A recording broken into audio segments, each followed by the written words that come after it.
كتير. اهلا وسهلا. مش دي برضه كوم النحل؟ يوم. قصدي اقول يعني الواحد يروح لها ازاي؟ انا ناظر البوسطه جديد. اهلا وسهلا بالجودة. اهلا وسهلا. البلد هنا تحت التل. بيننا وبينها كتير؟ بسيطة.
امشي يا ولد، امشي يا ولد، امشي امشي بقول لك. يلا يلا يلا امشي امشي يا ولد، امشي. تعالى هنا. بيت العمده فين؟ تلقاها في خشمك هناك. يلا امشي امشي.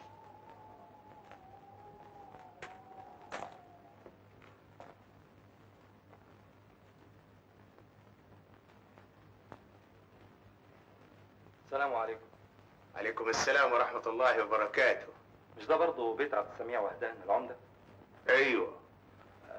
عايز اقابله. هو حضرة العمدة فين دلوقتي يا؟ هذا المعلم سلامة. طب ممكن حد يديله خبر؟ انا عباس حسين ناظر البوسطه. اهلا وسهلا، الحمد لله على السلامة. وجه تسوقي، بلغ حضرة العمدة اشارة بوصول حضرة الناظر.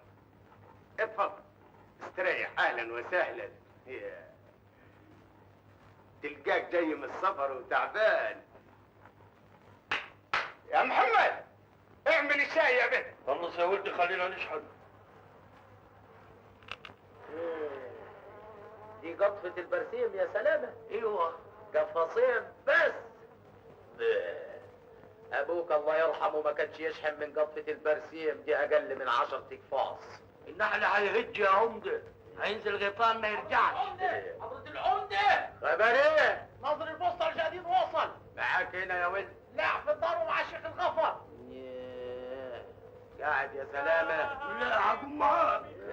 يا كرام قوم النحل اتفتحت اليوم في سيوط المدرسة الأمريكانية للبنات مجانا، قراية وكتوبة وشغل إبرة وشغل مطبخ وعنجليزم الأصلي. يا معديات على السوق شو عم بيطيب بيقول ايه؟ يروح يقابل المستر كركر وقف يا ولادي وقف! كلم حضرة العمدة! انت منين؟ من اسيوط. وجاي تصعد في البلد كده من غير دعم ولا دستور كيف؟ اعلام عن مدرسة يا عمدة، مدرسة جديدة فيها داخلية للبنات. مدرسة البنات بسيوط، والله عشنا وشفنا. وكيف هيدخلوها المدرسة دي يا ابوي؟ حداي بنت عندها 16 سنة. صح، ايد صح يا خال، ان كانت تقرا وتكتب. هتقرا وتكتب زين يا ابوي. هتودي بنتك المدرسة يا سلامة يا راجل، بلاش مسخرة. بنتك بقت صبية دلوقتي. ليه؟ مشي لحالك يا سيوطي واصعد في الوسعيات، واوعى تخش الزقانيق لحسن اقطع دابرك من البلد. حاضر يا عمدة، اعلام اهو في عنوان المدرسة والشروط. ماشي يا ولد. حاضر. على اخر الزمن يا سلامة هتمشي ورا البدع. يا راجل خليك بعقلك وخلي بنتك في ظهرها متصانة. وهيجرى لها ايه يا عمدة؟ الاعلام هيقول ان في اشراف واصل ورقابة محكمة وهتقعد مع بنات زيها. الزمن لفاف يا عمدة، اللي هيجي بكره مش بتاع النهارده. وانت عارف البير وغطاه.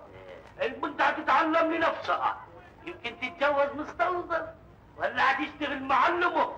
هتساعد نفسها بجنسين وخلاص، وعاوزها تشتغل كمان. ايوه كمان. انا مالي تعرف خلاص.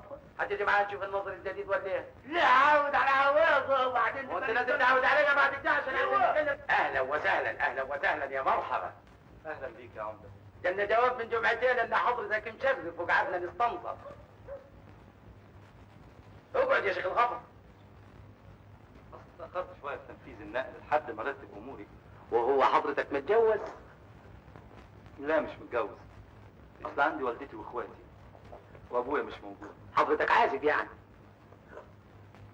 ايوه وهتسكن كيف يا ولدي؟ عدم المؤاخذة ما انا زي والدك برضه. زي الناس. هشوف لي شقة صغيرة ولا أوضة أسكن فيها. هناك في كوم النحل. يا ولا تلاقي دي بلاد ارياف يا ابوي، واللي بيعوز له بيت بيكون شويه طين يسكنهم. وكمان الاهالي هنا ما بيرضوش يسكنوا ناس عزاب. وبعدين هسكن ازاي امال؟ والله يعني ما فيش قدامك غير اسيوط. واروح واجي كل يوم؟ ايه؟ ساعتين بالقطر من هنا لهنا. ساعتين بالقطر و2 كيلو من هنا لغاية المحطة. ايه؟ رايح جاي كل يوم؟ إيه؟ مش ممكن، مستحيل. امال الولد الصغير راح فين؟ هيبيت الليله حدا بهاني في بني حسين. ايه؟ سميضه ده الراجل بسطه مع المفاتيح والحمار عودة المكتب. هيبيت الليله حدا بهانه مرته الثانيه في بني حسين، وهيجي الصبح بمجيئة الله وهيسلمك كل حاجه. والله ما انا عارف يا عمر، قبل الشغل لازم اعرف هعيش ازاي واسكن فين. حكاية اسيوط دي مش ممكن. هون عليك يا راجل وما تتضايقش بسرعه كده. هنشوف لك سكنه وهنريحك اخر راحه. الا يا عمده، ايه؟ دارك القديمه قبل البلد تنفعوا شيء؟ والله ماني كنت بفكر كده. استنى لما حضرة الناظر يتعشى الاول وبعدين نبقى نقوم نشوف الدار، ولا اقول لك هم بينا يا فندم نتفرج على الدار قبل الشمس ما تنزل. نودي جميلة مدرسة في سيوط يا حليمة. ماليش جواله بعدك يا معلم، بس يعني هتروح الصبية سيوط وتعود كل يوم. هتقعد هناك واصل.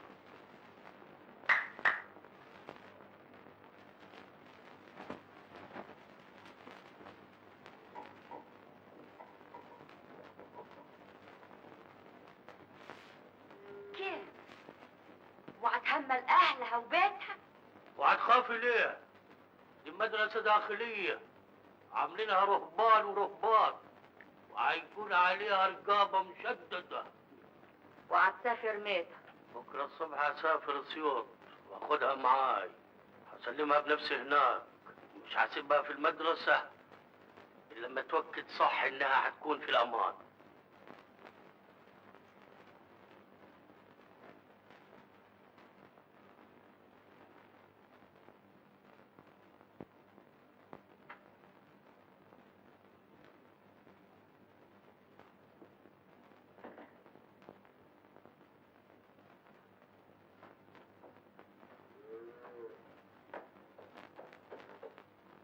جميلة جميلة، الحقي الحقي،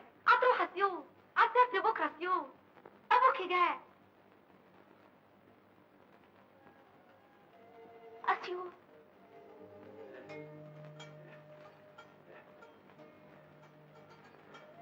هات لي العقد الجار من جود البقال يا شيخ الغفر. روح انت يا رب.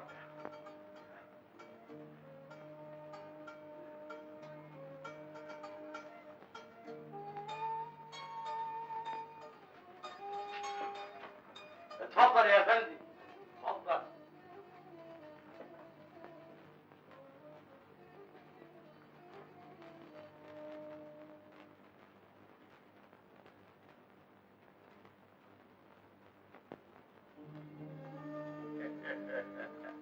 دي اصلها دار العمده زمان قبل ما ياخذ العموديه ويبني الدار الجديده.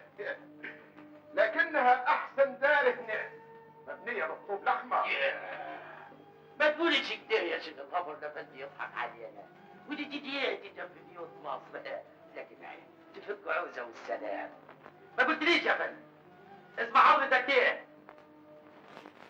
عباس حسين. اللي قول لي عباس يا فندم، هتجيب عفش معاك ولا هتكتفي بالموجود؟ إيه؟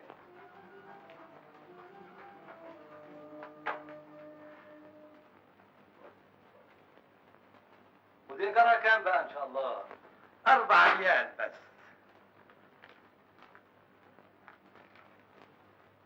خد العقد ملاح يا شيخ الغفر.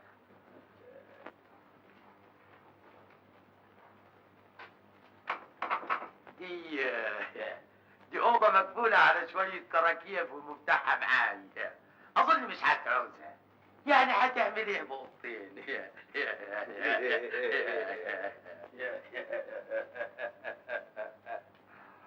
مبروك عليك. تيجي بقى تدفع الإيجار على مهلك النهارده عليك، وإن عوزت أي حاجة هاني خدام. فوتك بالعافية. السلام عليكم.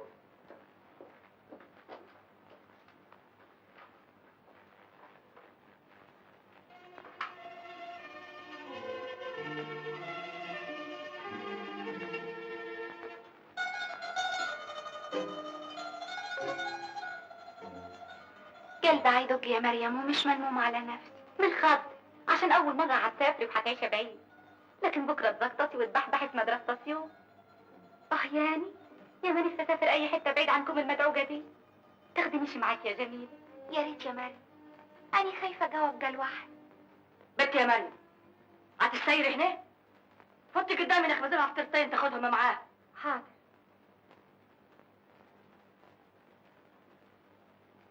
يا ما انا خايفه عليكي من السفريه دي يا جميله. عقول ايه؟ عقلك في راسك وانت حره بقى.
حضرتك قال لك عقلك ده اصل حاجه، هم كده الفلاحين بيندبوا عليها عشان ماتت ولا لحقوش يذبحوها خساره شديده، ولا يمكنش يذبحوها دلوقتي.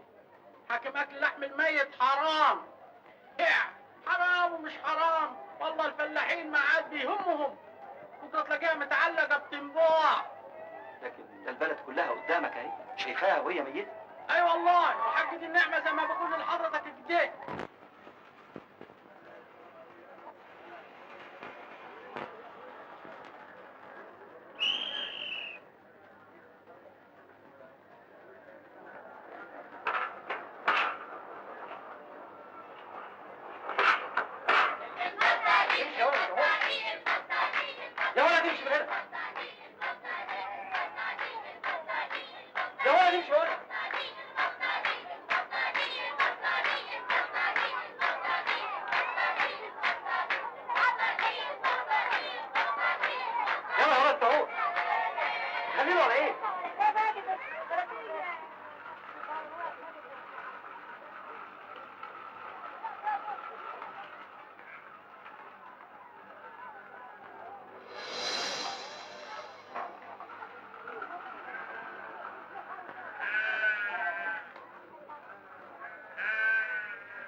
وسهلا يا فندم.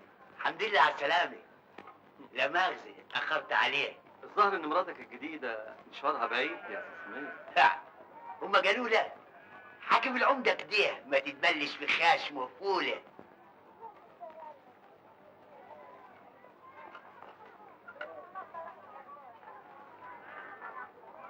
مفاتيح المكتب تفضل معاك، ومن هنا ورايح تيجي البسطة في ميعادك. يا دي بقى يا فتاح يا عليم يا رزاق يا كريم.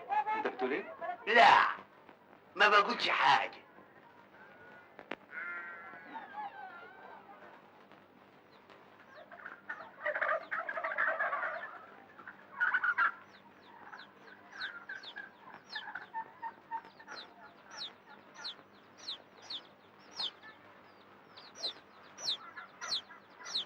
ده يا سيدي.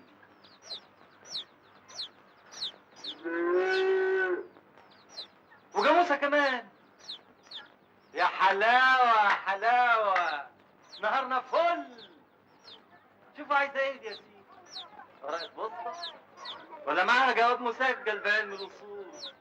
انت بتتفرج عليا؟ امشي نجرح لها من الشباك ونبه على صاحبها ما يورينيش خلقتها تاني، فاهم؟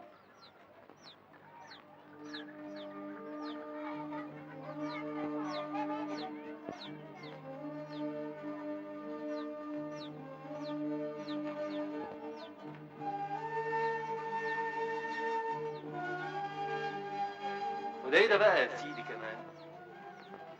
لا دي شوية اخبار بسترزق منهم في وقت الفضل. وقت الفضل هو بقى اللي بينكم النحل وبني حسين، ولا اللي بين مراتك الاولانيه والثانيه؟ بذمتك يا شيخ ده مكتب بوسطه ده ولا زريبه؟ انا راضي ذمتك. دي ما هو المكتب طول عمره كده. هو انا يعني اللي كنت عامله؟ لا يا شاطر، الحكومه هي اللي عاملاه، والحكومه عاملاك انت كمان عشان تاخد بالك منه وتكنسه، مش عشان تبيع فيه طماطم مفعصه يا بني ادم. ما تقولش بني ادم، حاكماني قريب العمدة وما يصحش تتمقلق علي. ما شاء الله ما شاء الله، ده انت قريب العمده. طب يكون في معلومك يا قريب العمده اني هبعت فيك تقرير زي الزفت للعموم في مصر، وهطلب نقلك من هنا اذا ما كنتش هتشوف شغلك مظبوط. وبخلي العمده بتاعك ينفعك. اتفضل بقى يا قريب العمده، اكنس المكتب وشيل الزباله دي.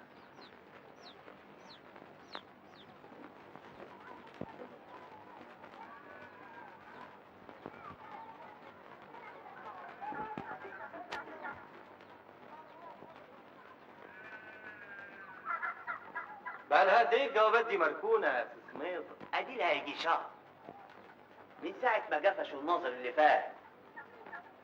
حكيماني اللي وزيت عليه ووديته في داهية. معايا 3 برايز عايز احطهم في دفتر يا فندم. دفتر قيد التوفير فين يا استاذ سميضة؟ اخدوه في التحقيق مع الاثباتات. افتح له دفتر جديد.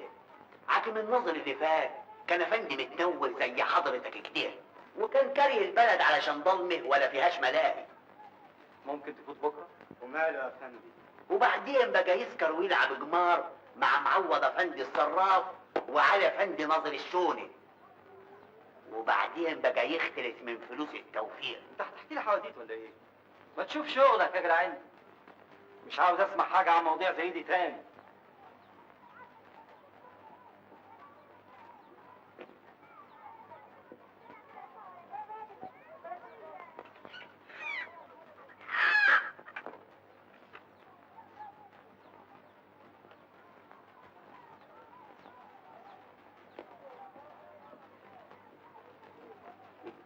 انا خارج اوزع جوابات العزة في الكفور.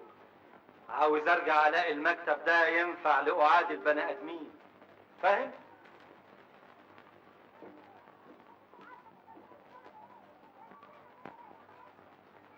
السلام عليكم.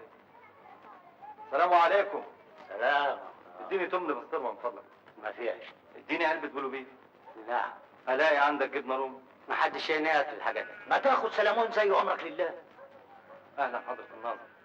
ما بحبش السلمون. مرة زمان كلت ووجعتني بطني وقرفت.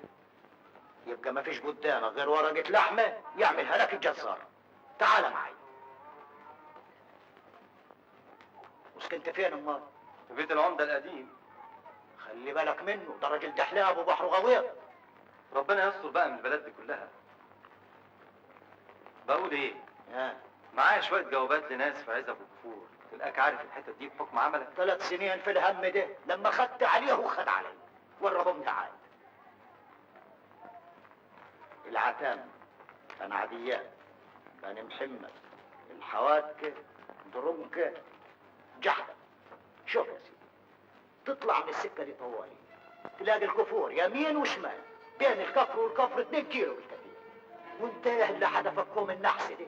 ترقية يا سيدي، من كاتب توزيع بالعموم في مصر لناظر بوسطة كوم النحس زي ما انت بتقول.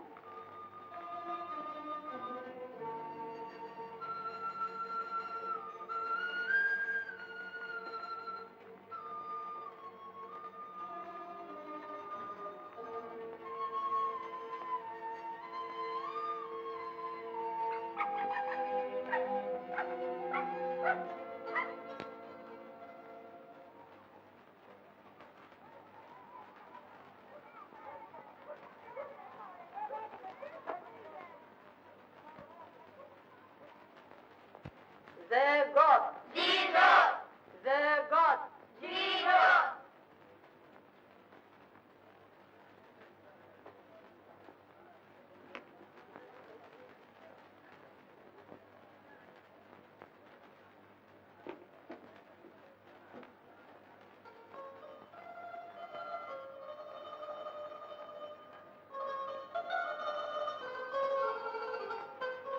To keep the lad under his eye. عايز ايه يا خليل؟ هروح زي الناس. ايه؟ هروح زي الناس. كل شويه زي الناس زي الناس. انت ايه؟ هنا قاعد اهو. اقعد زيه. معلش يا مستر كتر، اخر نوبة اخر نوبة. يلا روح. The lad. اقعد اكتب.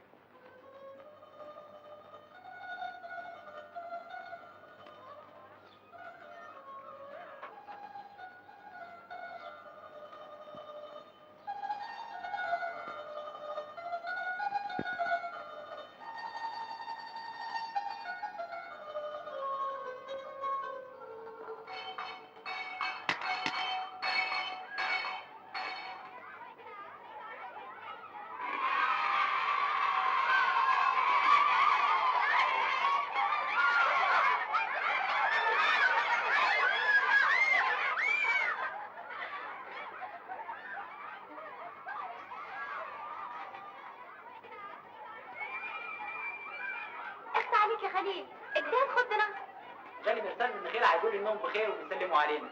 جيت ابلغك. تقوم تنط من على السور كده؟ حكيماني عارفاك وعارفه مكرك. مش دي برضه جميله اللي كانت معاك يا بنت؟ ايوه جميل، عايز منها ايه بقى؟ ولا حاجه، سلمي لي عليها جو. خير، تعالي بس. حاضر. انزل يا خليل لحسن خوجايه قالت تشوفك. وما تنساش ابعت لهم سلام مع المرسال. طب اني ماشي. سلمي لي عليها جو. حاضر.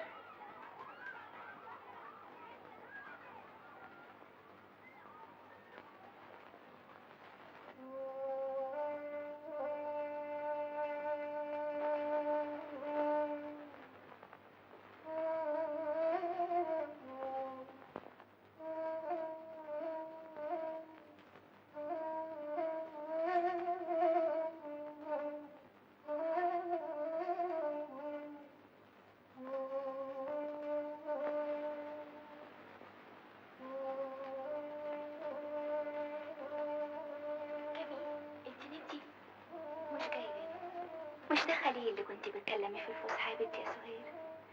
ايوه اخويا خليل. انت فكرتيه مين؟ أنا ما فكرتش، أنا خفت وجريت. كان جاي يبلغني السلام من نخيلي. انت كل مرة تفوتي بعيد كده مش تقفي تتكلمي معاها. هتكلم معاها اقول ايه؟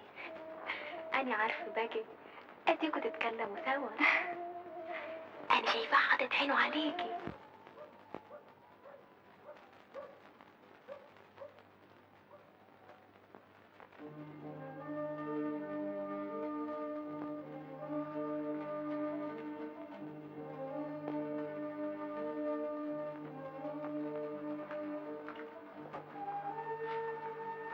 قال عم درويش حضرتك ما بتحبكش.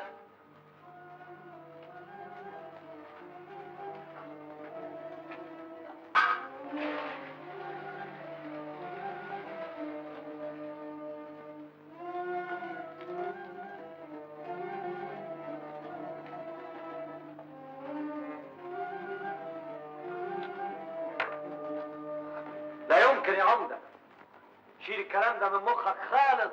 خليك مهاود يا عباس افندي، ناظر الزراعه هو موظف حكومه ومتغرب زيك برضه، والاوضه ملهاش عوزه عندك، وبدل الاوضه ما هي مقفوله على شويه الكراكيب يسكنها الراجل برضه، اهي تلمه. يعني تأجر البيت مرتين يا اخي، ده بعدك. انا جاي لك بالانسانيه يا عباس افندي، خليك مهاود وبلاش تنشف راسك معايا احسن لك.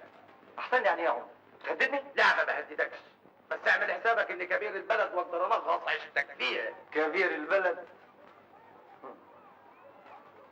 ها ايوه كبير البلد يا عباس افندي، كبير البلد. طيب يا ناظر الوسطى، اني وانت والزمان طويل، سوق يا ولد.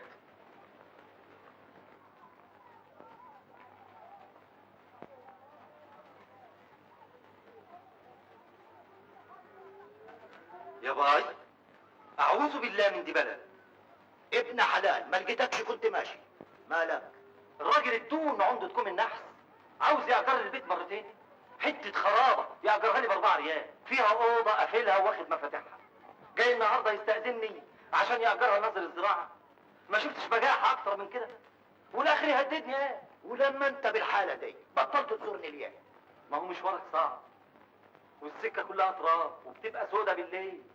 كفاية عليا مشاوير النهار. سعيد عليكم. مرحبا يا عزيز افندي. اهلا عباس افندي. ازيك يا سمعان وفاتك؟ شوف يا اخويا الراجل بيسلم عليا فيه، ما توصي علينا يا عزيز افندي. حاضر يا عباس افندي، اتوصف فلتس افندي لحسن ده راجل عايز الحل.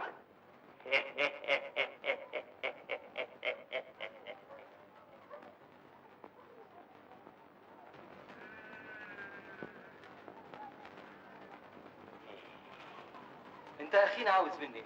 ها؟ مالك ورايا كده من ساعة ما حطيت رجلي في البلد؟ يا عم انا ماليش في القمار ولا بسكرش، بشرب ينسون وقرفة وشاي. يعني بصراحة كده ما انفعلكش، حل من ورايا بقى. دي ده انت يا عباس افندي شايل من ناحيتي قوي. هو انا يعني كنت ضربتك على يدك؟ ما الدار مفتوحه اهو، واللي هيجي اهلا وسهلا. بص شوف، اهو قاعد له مطرطق ودان وعينين بحلقة، يتمنى يلاقيني داخل طالع في بيتك ليل نهار، اسكر والعب ويروح طخخني البلاغ. عاوزني احصل اللي سبقني، قريب العمدة يا سيدي ورئيس مباحث البلد. انت واخدها جد ولا ايه؟ يا جدع فك عن نفسك، محدش مستقصدك، انت اللي نكدي. والله يا شيخ لهديك بهدية معتبرة قوي، حتة قماش بوبلين لقطي تفصلها لك جلابية بدل البدلة اللي انتزمت روحك فيها دي. جلابية؟ جلابية يا معوض يا فلتس؟ على اخر الزمن عايز تلبسني جلابية؟ زيهم يعني. يا عم فلتة سيبك منه، حاكم ده طالع فيها قوي، بكرة الزمن يفوت ومناخيره تيجي الأرض. مناخيري تيجي الارض؟ معادي خلص كتير، أنا مروح. مناخيري تيجي الارض يا بغل يا طب؟ طيب مناخيري مش هتيجي الارض ابدا، ولما اشوف بقى يا انا يا انت يا بلد. خلي دي جنبك يمكن تعوزها، ده انت حالتك بقت صعب قوي.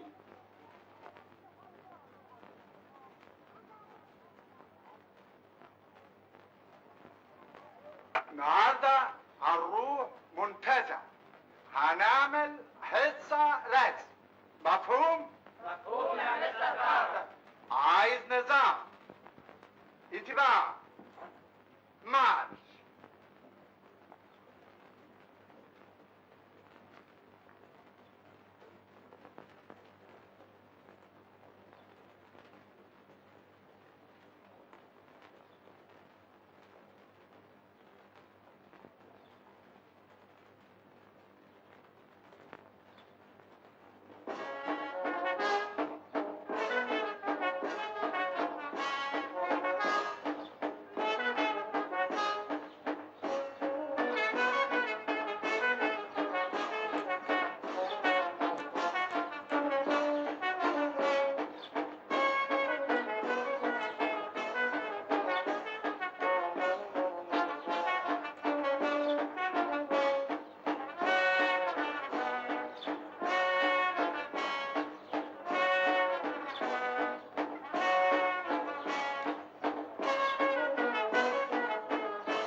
جميله مساهمه كده؟ انت زعلانه اللي راجعه بلدكم ولا ايه؟ يا بنت زكتة الاجازه جرب. يا باي عليك يا سهير، قلبك جامد. طب والنبي انا مهين عليا ابعد عنك طول الاجازه دي وما اشوفكيش. تعالي زوريني في النخيله. ايه رايك يا جميله؟ صحيح تيجي تزوريني؟ ابويا ما يرضاش. انت مش بتقولي ان لكم عامه حدانه في النخيله؟ ايه، لكن ما اقدرش ازورها لوحدي، لازم ابويا او امي يكونوا معايا. يعني مش عايزه تيجي؟ انا لو ليا حد بكم النحل كنت جيت. مفيش غير راجل صراف اسمه معوض فلتس يقرب لابويا من بعيد، ولا بنزوروش من يوم ابويا ما مات.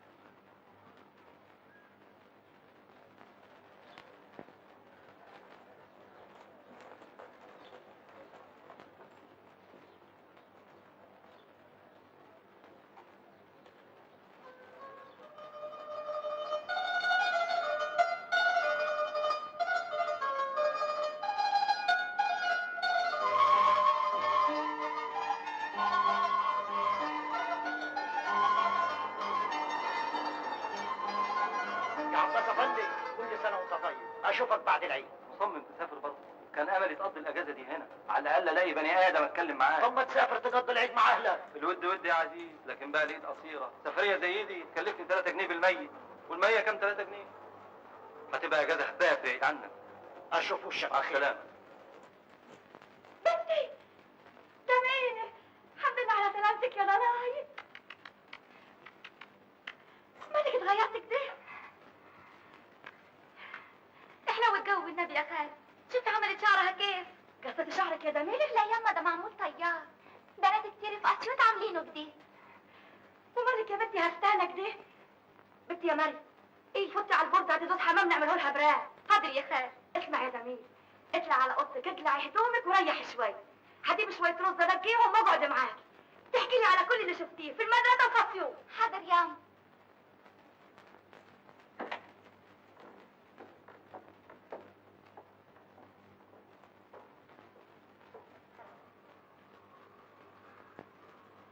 ازيك يا حليمه؟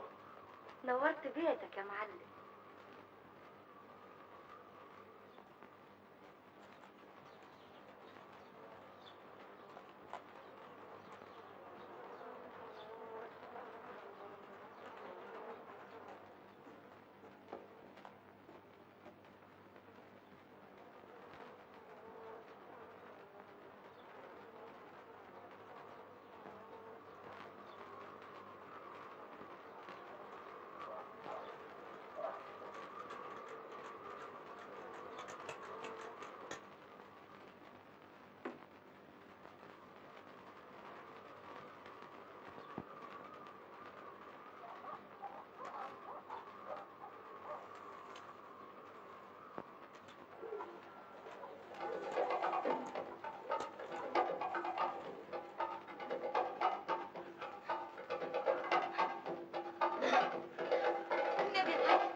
اخرس يا بنت، بلا سفر بلا احباب.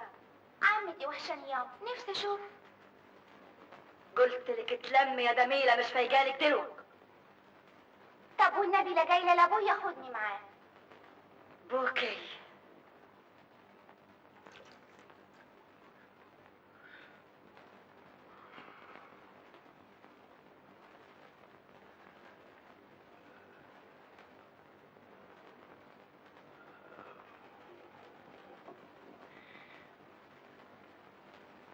انتظارك يا جميلة.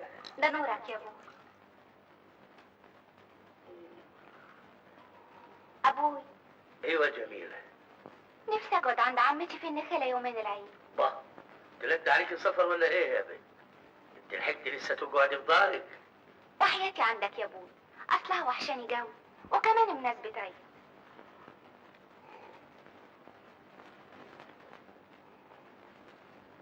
يوم العيد اسافر السوق ابقى اخدك معايا وافوتك في النخيل. يخليك ربي يا ابوي.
مزاتي. وانت منين؟ من مصر. ام الدنيا.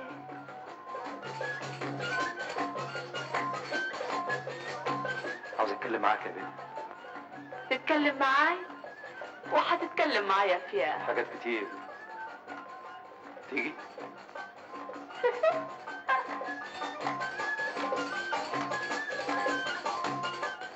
وساكن فين؟ في بيت العمدة القديم قبل البلد.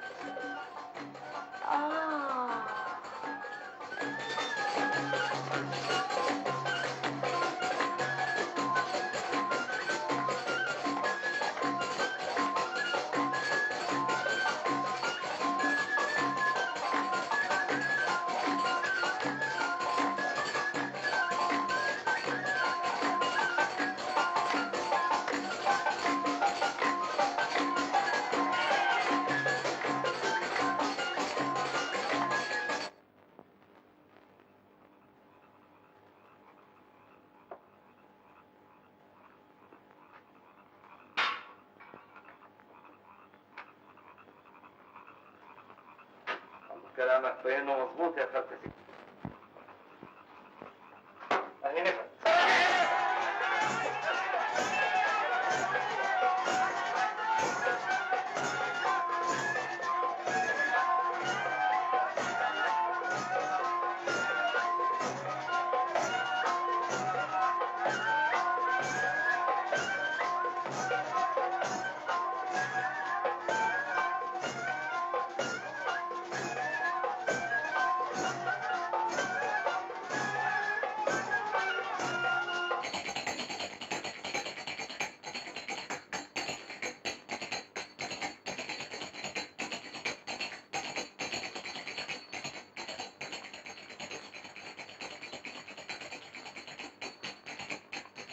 يا بنتي في ايه؟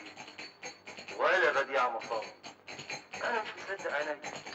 قول لي، انت شفت بديعة وهي بترقص؟ الا شفت بديعة. طب وشرفي اول كل شهر كنا بنلم بعضنا انا والشله ونروح على بديعة نسهر هناك لحد الصبح. يا سلام، سهرات ايه ومزيكة ايه ورقص ايه وخمر ايه وناس ايه. مش كم الفقر بتاعتكوا دي. يا سلام، عليك تفكريني بمصر يا شيخ.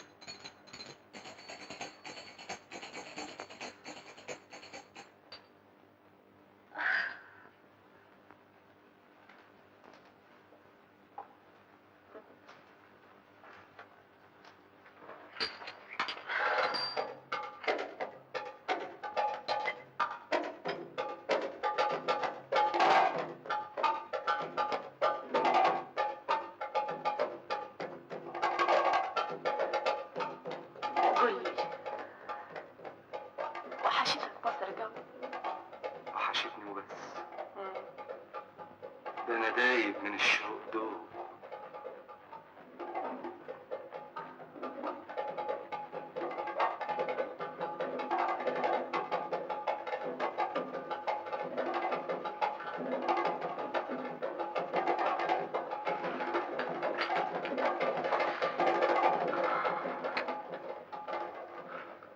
طب زحي يدك. خليك لمصر وبتاع مصر. خد. تعالى يا بنت.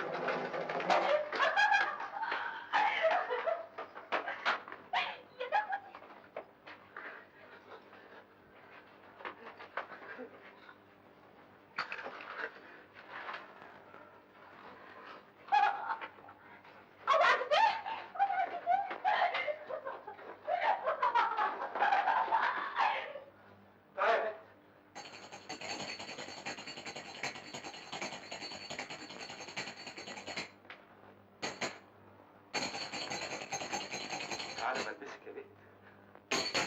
عاوز اشوف انا في حلم ولا في علم. تعالي بس.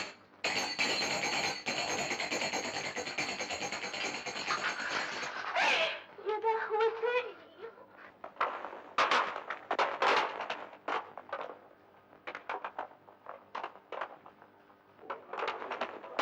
يا حتي ده بند جاي لنا من البندر يحط على راس مجرون ده يصح يا رجاله.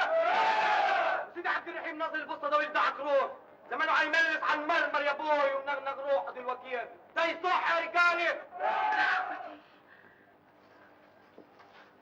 اطلع يا بنت يا ناسه دي عمايل تتعمل في دار حضره العمده. انت يا راجل يا مجنون بتخرف بتقول ايه؟ ناسه مين اللي بتتكلم عليها؟ اتلم يا شيخ الغفر وخد رجالتك احسن. الدار ما فيهاش حريم. لا فيه يا عباس افندي. فيها انا حر في بيتي. فضك من الحكايه دي يا عباس افندي قبل الخبر ما يوصل حضره العمده وتبقى مصيبه. انت هتهددني بالعمده يا شيخ الغفر؟ طب طز فيك وفي العمده يا سيدي وروح قول له كمان ومش هفتح الباب اما اشوف هتعملوا ايه. اكسب الشر احسن يا فندي وسيبنا نخرج من هنا وهبقى اجي لك يوم تاني.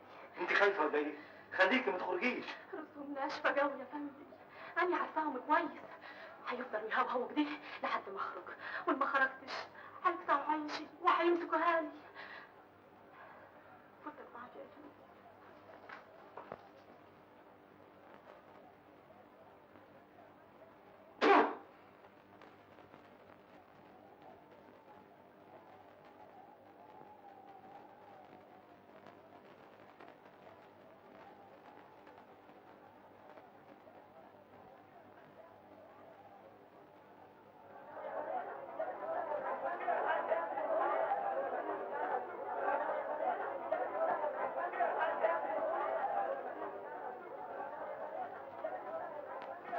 ضفايرك محلولة ليه يا ناعسة؟ كنت بتسوي ايه جوا يا بنت؟ جابي تجيل يا نعسية ودماغي عمران والدار قريبة هتيجي. حلال على الافنديات يا بنت. حضرة الناظر ما جرسكيش يا به. جدجاسة املس على المرمر يا ابوي.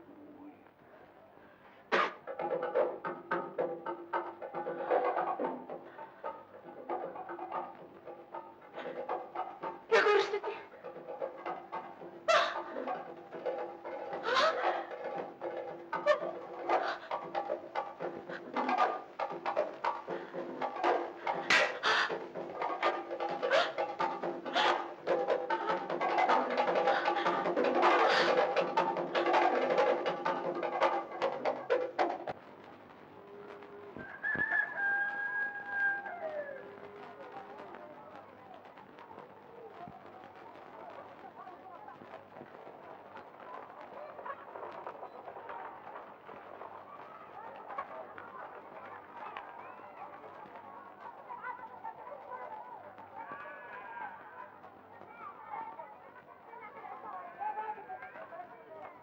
عباس افندي برضه؟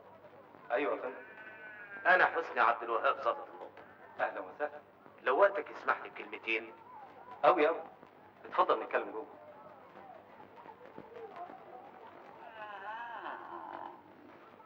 اهلا وسهلا. اهلا وسهلا. اتفضل. العمده مقدم بلاغ ضدك يا عباس افندي، بيطالبك فيه باخلاء داره. وحيث ان شيخ الغفر وشهود عيان ظبطوه في نص الليل تاني يوم العيد من الايام الفضيله، وكانت الغازيه نعس حداه، وحيث انه الخ. رايك ايه؟ رايي ان عبد السميع وهدان العمده راجل طماع ومجرم. انا مقدر ظروفك كويس، وعارف ان بينك وبين العمده حزازات. وشرفك يا حضره الضابط كل ده من تحت راس البيت. بيت رزق خراب ولا يستاهل نكله من ال4 ريال اللي بدفعهم له. قوم معايا يا عبد السميع وهدان لصالحكم على بعض دلوقتي. انا اروح له؟ ده راجل جلف ومجرم، مكانه هناك في الغيط ورا الجاموسه، مش عمده على الناس. يا حضرة الناظر، جايد لي الريال ده كمان. انت لسه بتحط في ريالات يا ابن هلانه؟ مش توفرهم على روحك احسن لك؟ هو الدم هيبقى ميه يا حضرة الضابط؟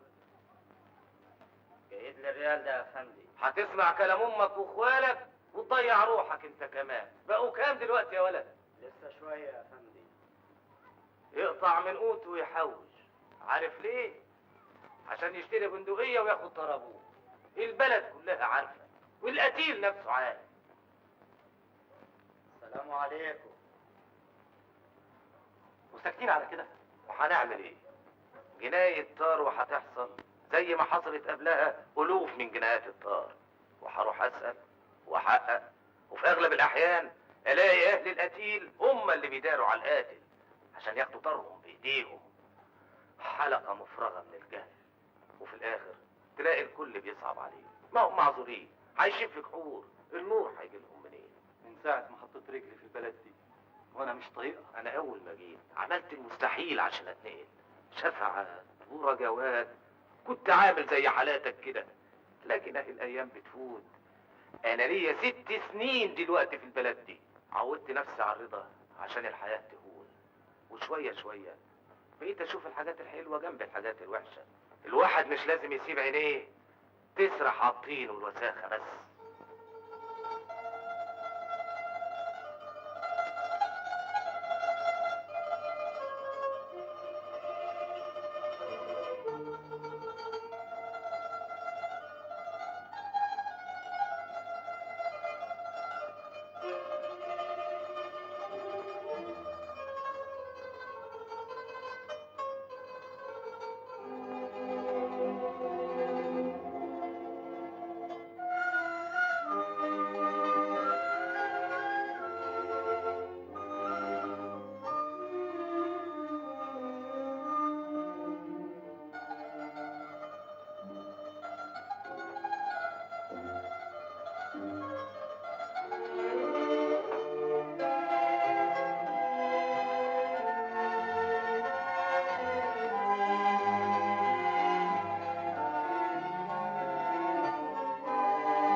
عبورك ده ابعت الغدا على الغير، هخليني وياهم هناك. حاضر.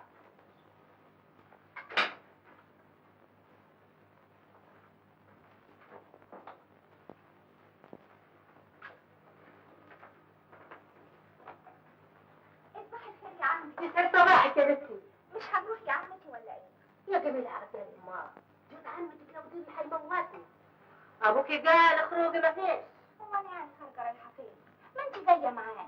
واه جاية وياكي فين يا بنت وانا اقدر اخرج؟ والنبي يا عمتي عشان خاطر ده سهير صاحبة الروح بالروح، وكلنا مع بعض عيش وملح في المدرسة، واديكي كمان هتتعرفي على عمي. استني تزني على وداني يا بنت. والنبي يا عمتي عشان خاطري، ما هو عمي مش جاي قبل الليل، زمانهم مشغولين جو في مجاية الدود. طب اقعد استاهل لما نشيع لهم الغدا في الغيط، ابقى في رجلي وياكي تشوفي صاحبتك ونرجع طوال. ربنا ما يحرمني منك يا عمي.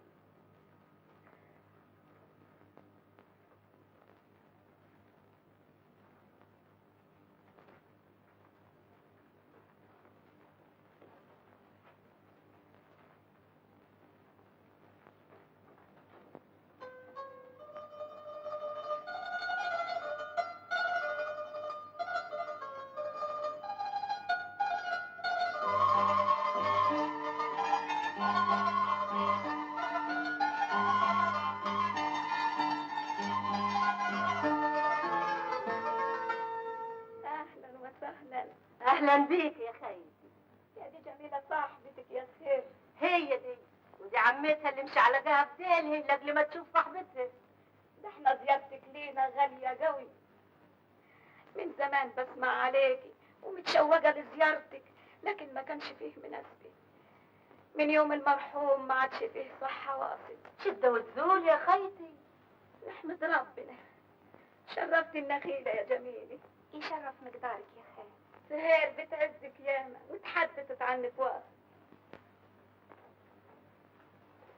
هنتحدث سوا ياما وفرج جميلة على الدار والجنين. اياكش تعودي. حاضر ياما. ربنا يخليهم لبعض. سهير عادلة وكاملة.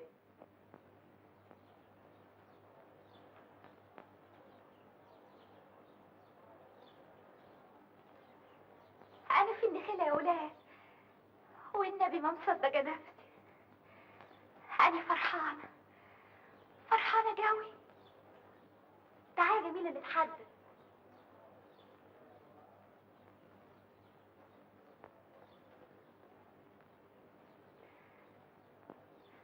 عايزة أطير يا بنت، إنما قلبي عمال يدق.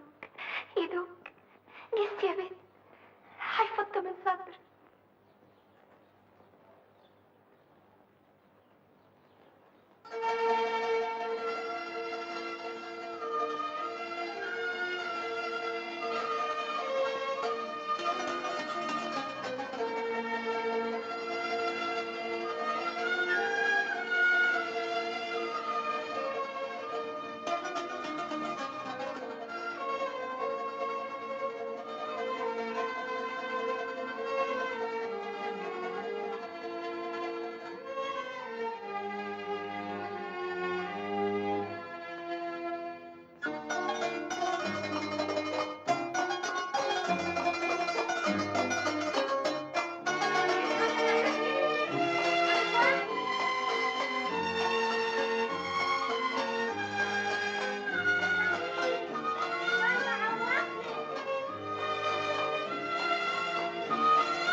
عوضتي ليه يا جميل؟ خفت انا ما تجيش. يا سلام عليك يا سهير وعلى مطر. اسكتي ده انا فضلت ازن على عمتي لغايه ما وصلت، وما رضيت اجي الا ومعايا الخدام. شاطره يا بنت. قومي بقى لما افرجك على الاثارات. هنعوق؟ لا قومي بس.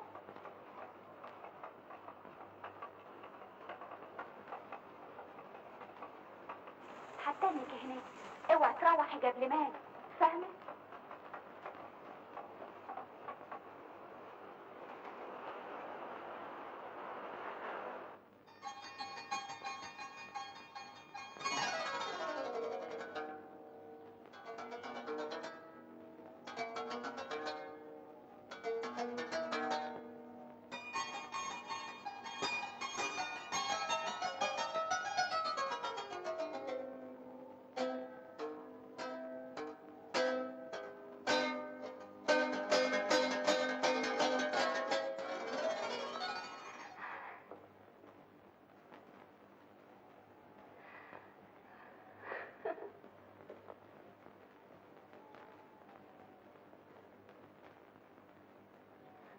يا سهير. اكده يا خليل، خضيتنا. ايه اللي جابك دلوقتي؟ سايب امك لوحديها في الدار، جيت ادور عليك. ايه، تدور علي ولا تدور على حاجة تانية؟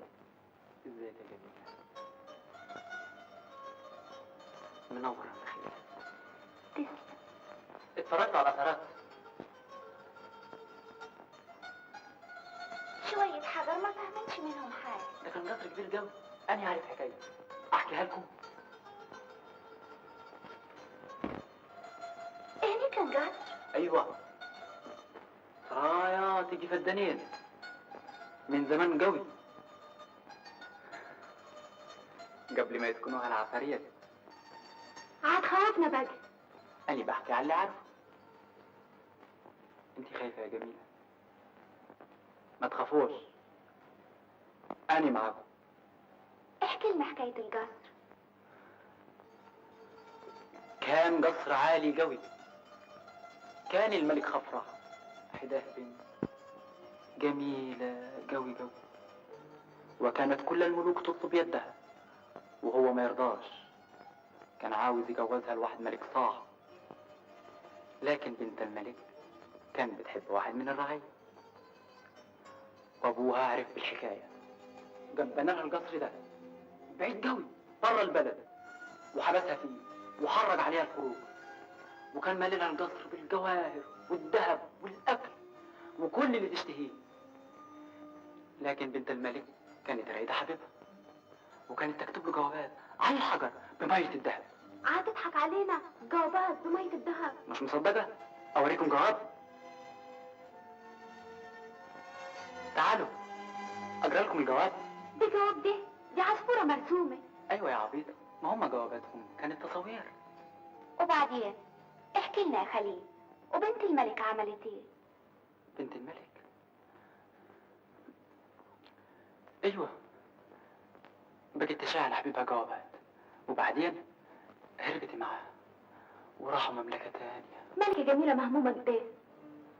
هعقول ايه؟ تيجي نتكلم عن جليدي؟ ايه، اكمن انت بتعرف حاكم خليل بيتكلم عن جليدي زي اللبلب. فرجع يا خليل قلمك الابانوس. الخواجة كارتر عطاله قلم ابانوس هدية عشان بيتكلم عن جليدي مليح. يا بنتي يا معفرطة، فرجولك دي.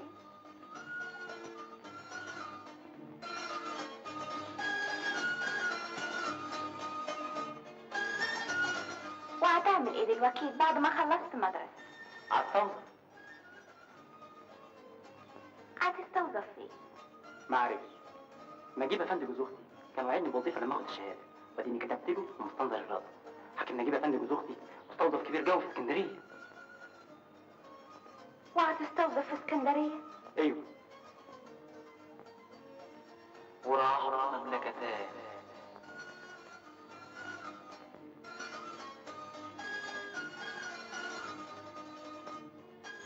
لكن دي اسكندرية بعيدة قوي. ايوه بعيده، انما بلاد بقى والواحد يشوف الدنيا صح. هو انتوا مش حداكم ارض هني؟ ما تقعد تاخد بالك منها. وانا كنت بتعلم عشان اخد بالي من الارض. انا بتعلم عشان اسافر واشتغل في البلاد الكبيره. مالك مزهمك دي يا جميل؟ هعقول ايه؟ تيجوا نلعب استغماية؟ ايوه نلعب استغماية.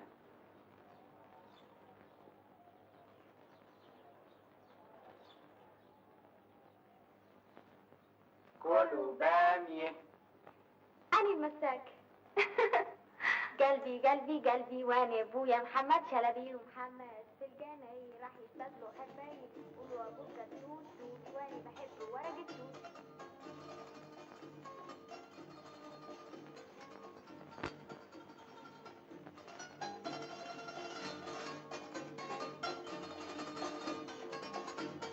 وراحوا مملكتان.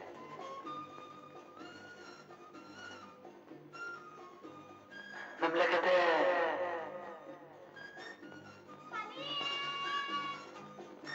مملكتان. مملكتان.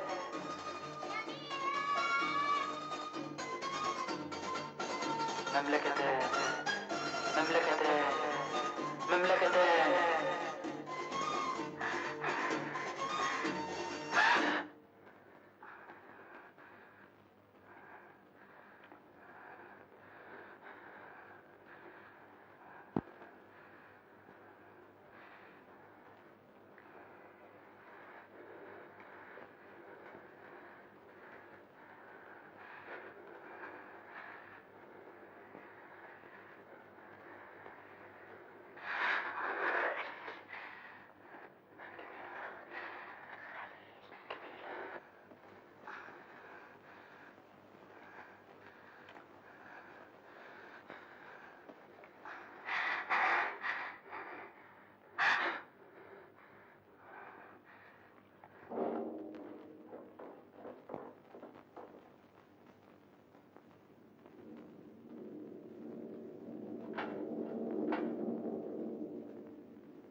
العشيه وانا رافضه الطريق. تونا واصلين. معلم هنا؟ لا، في النخيل. كان مرادي نتحدث وياه. تتحدثوا فيه يا شعلان. ما تسحموش كده، قولوا لا هتفكروا فيه ولا تخبوش. بدنا نعرف هي سايره مع مين. انا ما عرفاش، البلد اهي هتقول، والمعلم مالوش صالح في حكاوي من دي. صح، نادمي عليها. اسمع يا شعلان، بدكم تاخدوها معاكم وتعرفوا صالحكم معاها هناك. العدل زينه، قالوها قبلنا، العاقل يشتري صالحه. صح؟ صح. مريم، بنت يا مريم، قومي ناسك برا. اخوكي وخالك هيسألوا عليكي. هتسيبيهم يستنظروا؟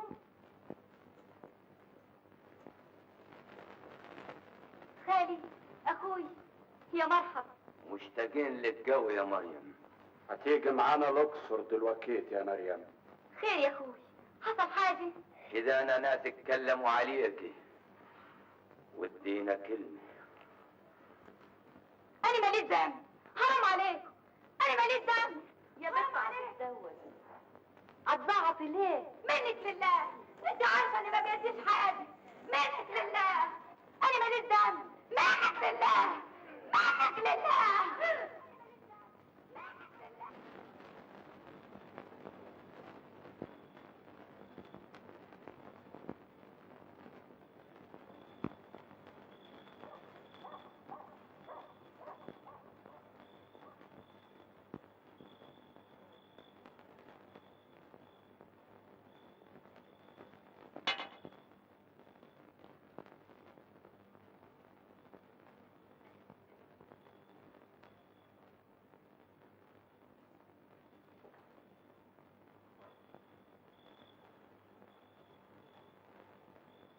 خليل يا دهوي، ايه اللي جابك دلوقتي؟ لازم اتكلم معاك يا جميل. انا هسافر الصبح. تسافر؟ تسافر فين؟ اسكندريه. جواب جوز اختي جه النهارده العصر، بيقول لي اسافر. عايز اقعد معاك يا حبه، اطلع لك. لا يا خليل، اوعى اعمل معروف، خليك عندك، هنزل لك انا.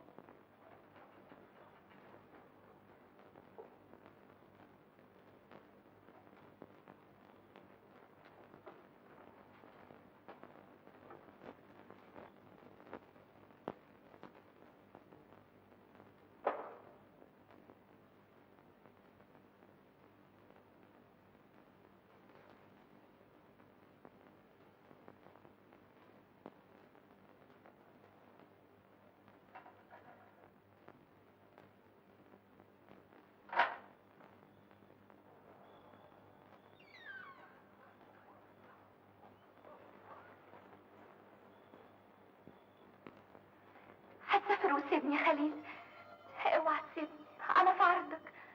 ما تبقيش عبيطه النار، ده انت بقيتي في قلبي من جوه، ومش هغيب ابدا. واول ما هي تبقى من عرق جبيني حاجكم من نحل واصل واخطبك من ابوكي. هاني بقيت في يدك، اعمل فيا اللي تعمله. انت خايفه يا جميله؟ لا، بس مش عارفه هصبر ازاي. كل ما تفكري فيا اكتبي لي جواب. عنوان نجيب افندي جوز اختي اهو، اكتبي لي عليه. اكتبي لي كل يوم ولو حته، وانا لو ما هتبعتي لي عنوان هكتب لك على كل حاجه. بتقطعي عليه. عنوانك يستحيل انساه، ما تخافش.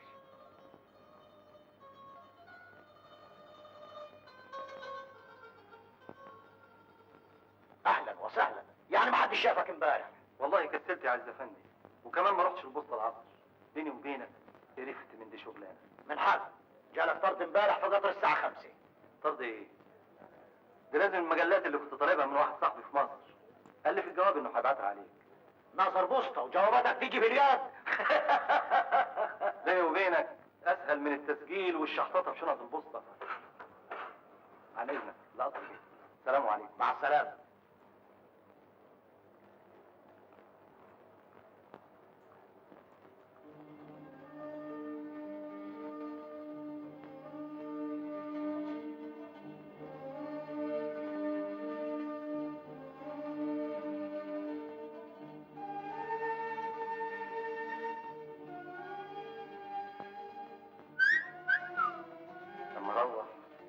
نشوفكم على رواق.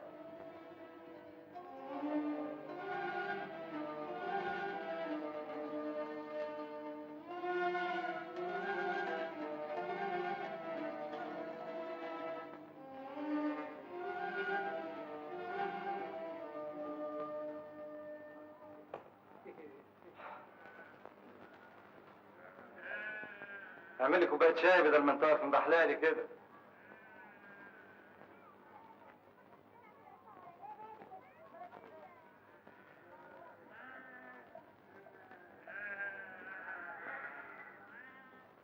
مفيش جواب عندك يا بوسطجي بيسمع عوضين محروس؟ انت عوضين محروس؟ لا. وهو ما جاش يستلم ما معاك؟ جاش. يا ترجمة.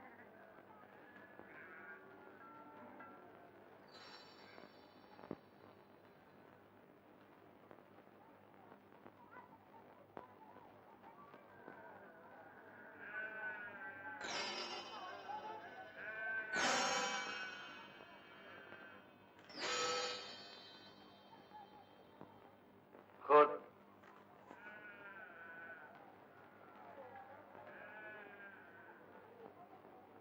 اسمع، انا خارج اوزع جوابات الكفور، خليك انت هنا.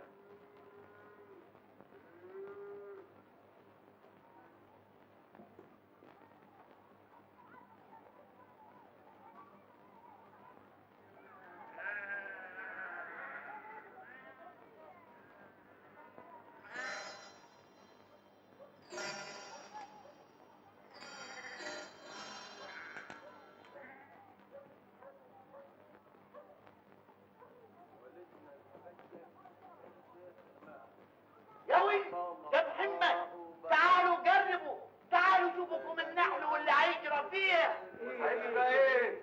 دلوقتي هتشوف. تعال تعال. هيجرى ايه؟ هيجرى ايه؟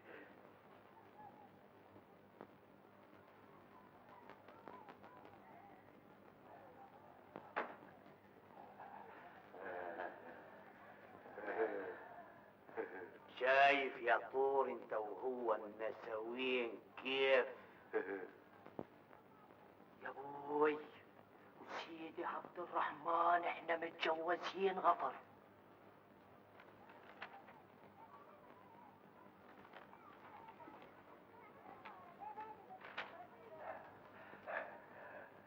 ده مزفر عقله ضاع. كيف النسوين تخلع بلبوس كده؟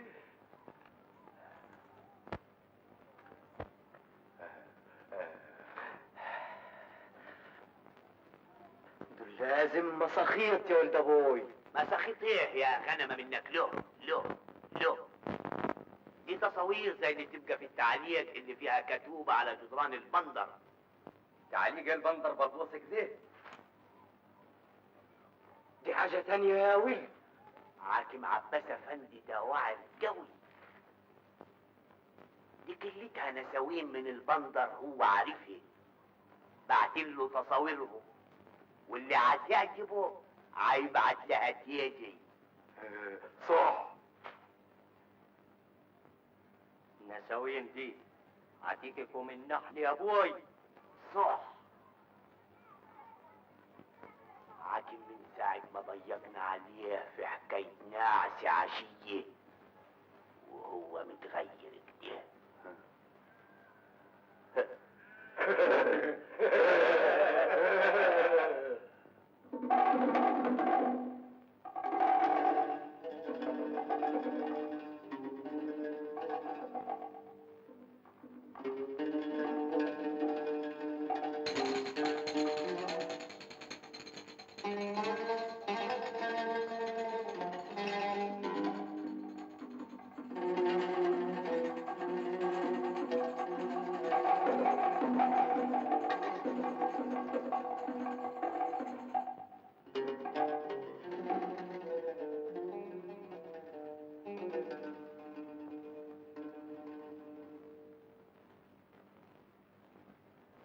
على قد ما قدرت رسمت لك قلب الست جميلة ومن جواها صورة حبيب خليل أفندي.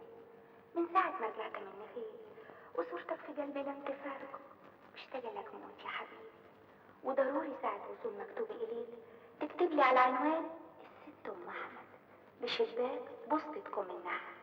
الست أم أحمد دي واللي هي دلال معروفة جوي في النحل وبتيجي حاجات، ويكون في معلومك يا حبيبي إنها هتوصل لي مكتوبك في خير وأمان، والسر معها كبير. ومال يا خالتي سمعتها جميلة عم تعمل ايه؟ فوق. اما قوم اشوفها على ما تنجي اللي يرد عليه. قومي.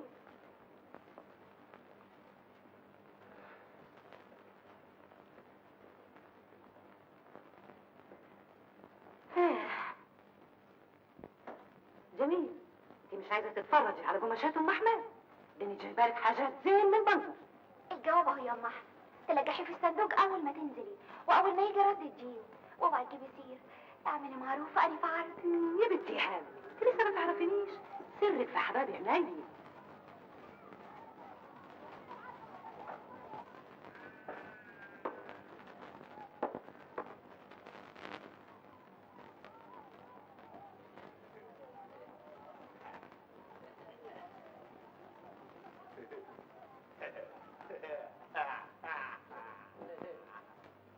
تعال اسماء.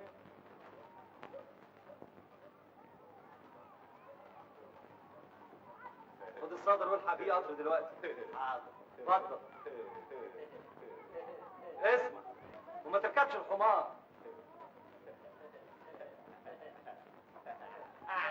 يلا يا باشا انت وهو. يلا يا مقاطيع. يلا.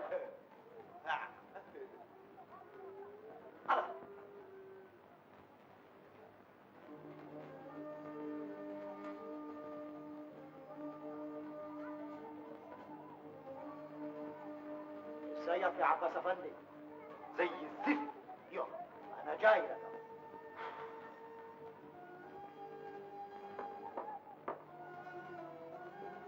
مالك يا عباس؟ بلد مش لاقي فيها بني ادم واحد اتكلم معاه ولا اقول له نكته حتى، حاجه تاثر العمر.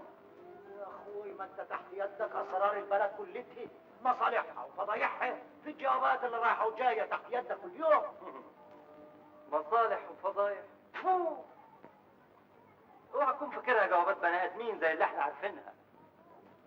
انا بيتهيألي ان اهل كوم النحل دول مش بني ادمين ابدا. والله يا اخي انا حاسدك على شغلتك دي اللي مقعدك هناك بعيد عن البلد دي وناسها. يا شيخ ما تعقدهاش، روق. كوم النحل زي غيرها كلتها بلاد متاخره وجهل. انا كنت عايز اقعد معاك لكن ميعاد القطر جرب. سلام عليكم.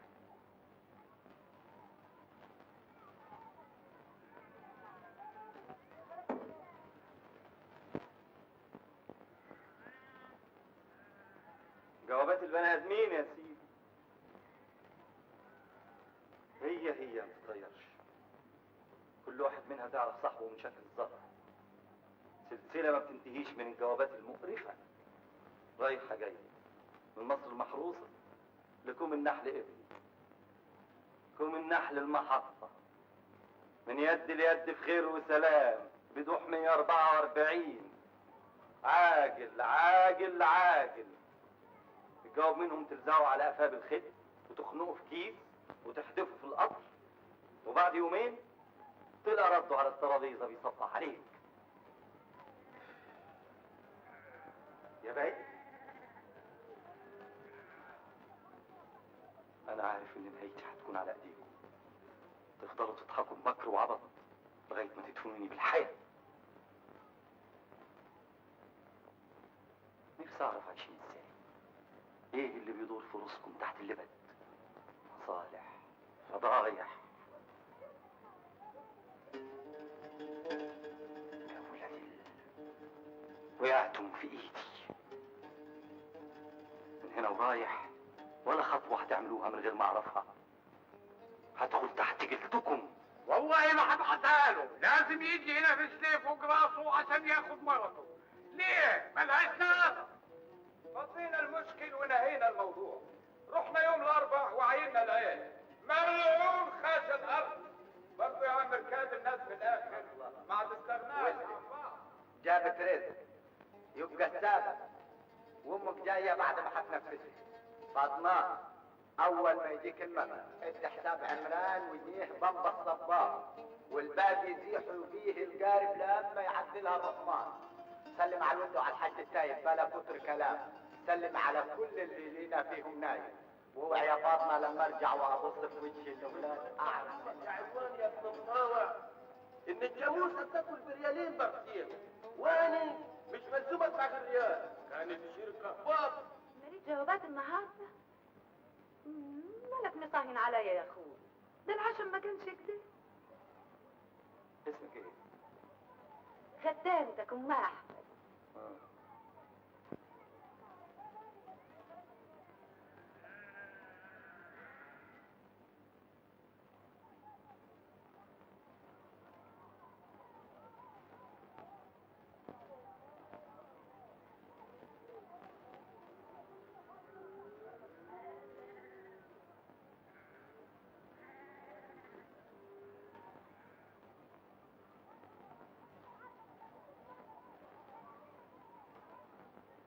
مفيش النهارده يا ام احمد. تعالي بكره يمكن الجواب يكون جه.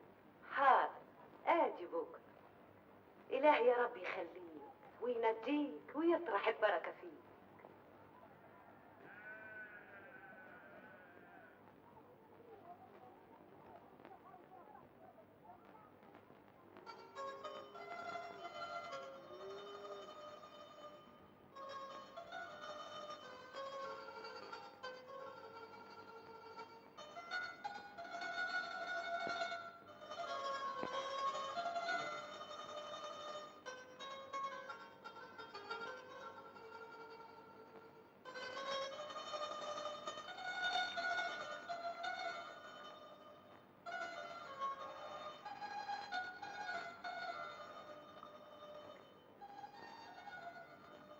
حبيبتي ونور عيني، إليك قبلات حارة وأشواقي. معقول الولية الكركوبة دي تستحمل قبلات لسه؟ وحارة كمان؟ أحب أعرفك يا حبيبتي ومهجة فؤادي أن المانع عندي من إرسال خطابات خير، وسبب التأخير أني مشغول جدا جدا، وأنا أفكر فيك ليل ونهار. والوظيفة التي كان زوج أختي نجيب أفندي كلمني عنها وأنا كلمتك عنها لسه متعطلة شوية، وأنا كنت بلغت اليأس ولم أرد أن أكتب إليك حتى لا تنشغلي علي. ولكن ناس يعرفهم نجيب أفندي جوز أختي اتوسطوا لي في وظيفة أخرى بمصر، والسعي لها، وسأستلم الوظيفة باكر بمحبة الله. لذلك أرجو منك يا قرة عيني وحبة قلبي وموجة فؤادي ألا تكتبي على عنوان في الإسكندرية. فأنا سأسافر اليوم لأستلم الوظيفة في مصر كما قلت لك، وأنا في غاية الشوق إليك، وعندي كلام كتير سأكتبه لك عندما أستقر في مصر وأستلم الوظيفة هناك. منتظر ردك بفارغ الصبر لأطمئن على وصول جوابي هذا إليك. ومن الآن فصاعد تقدري تكتبي لي على هذا العنوان المعقد: خليل أفندي سعد بشباك بسطة الفجالة مصر. خليل أفندي سعد. مش ممكن، مش معقول، مسألة فيها سر.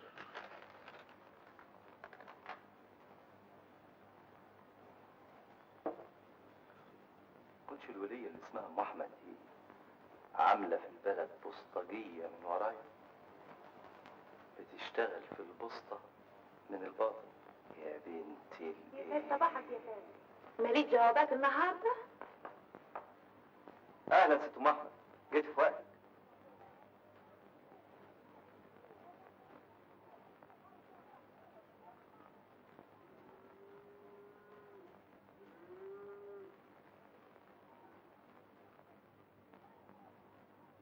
ليكي جواب مصوري.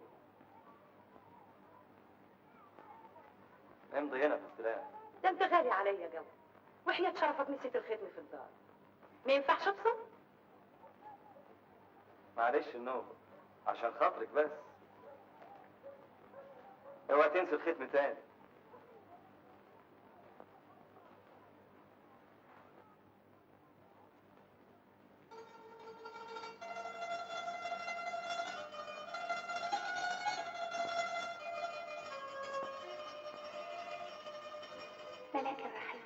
خليل أفندي، وصلني مكتوبك ولقاني مشتاقة ومتلهفة عليه قوي قوي. حبيبي خليل، من ساعة ما ودعتك في النخيل أخدت روحي معاك. أعرفك إن قلبي كان هيفط من الفرح تو ما دريت إنك هتستلم الوظيفة، وبقيت طول الليل أطلب من ربنا يحفظك لي. قرة عيني جميلة، عرفت إن تسخير حضرت عندي في مصر، وأمي فضلت وحدها في النخيل. ويوم الجمعة اللي فاتت زرنا جنينة الحيوانات وشفنا الأسد والنمر والفيل وسهير انبسطت قوي. وكان منى عيني يا حبيبي تكوني معنا في مصر أم الدنيا. حبيبي القاسي خليل، أرسل إليك كل يوم مكتوب، ولا ليا شغل إلا التفكير فيك. وأنت ترسل مكتوب كل جمعتين، تطلع عيني وأنا مستنظراه. يا هل ترى يا حبيبي نسيت جميلة ولا مصر نسيتك الأحباب؟ إن كنت حبيبي صح لا تقطع مكاتيبك. حياتي ونور عيني، زعلت منك قوي على قولك إن مصر بتنسي الأحباب، لكن معلش عندي لك خبر يسر. إن شاء الله في القريب العاجل أكون طرفكم في كم النحل، وحين وصولي أتوجه لداركم وأحقق المراد مع الوالد العزيز عمي سلامة. مش مصدقة يا أمه، مش مالكة نفسي. مش تستني عاد اما تشوف ابوكي هيقول ايه؟ يا رب.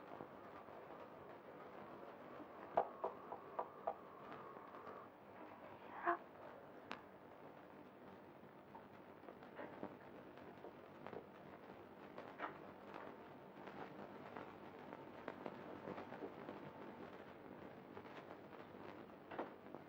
اهلا وسهلا، شرفتوا الدار. الله يشرف مقدرك يا معلم. استريحي انت بس. ودي تيجي؟ اتفضل. متشكر.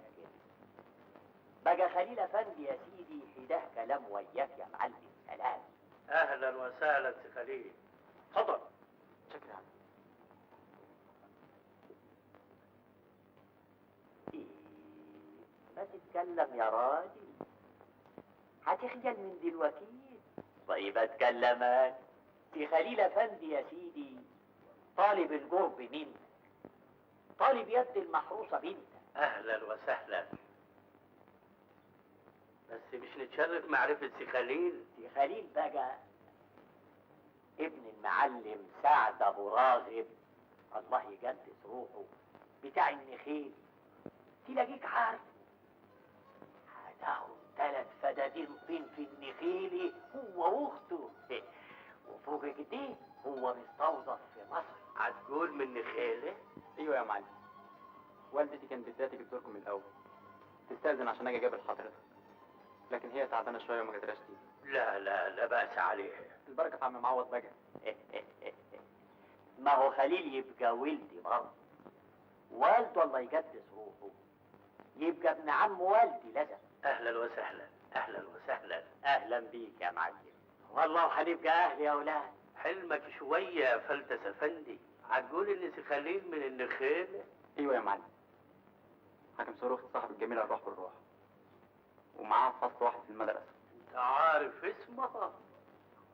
هي جت عندكم في النخيله؟ ايوه، جت عندنا مره واحده تزور اختي. بقى كده؟ قلت ايه بقى يا معلم؟ بدي اقوم اقضي مصالح في المركز. انا بقول بدري على الموضوع ده يا فلتس افندي، البنت صغيره ومش هجوزها دلوقتي. لكن يا عمي قدام حبه نبقى نتكلم في الموضوع ده تاني لما البنت تخلص تعليمها. لكن ده لسه قدامها كتير في التعليم. طب وماله، ورانا ايه يعني؟ فكر حبه يا معلم سلام، وهنبقى نعاود عليك تاني. كل واحد عارف صالحه يا فلتس افندي، مش هجوزها دلوقتي. اللي تشوفه يا معلم. فوتك بعافيه. مع السلامه. بتقول جت عندكم في النخيله وعرفت اسمها كمان؟ ايوه يا معلم. يا ستار اتفضل.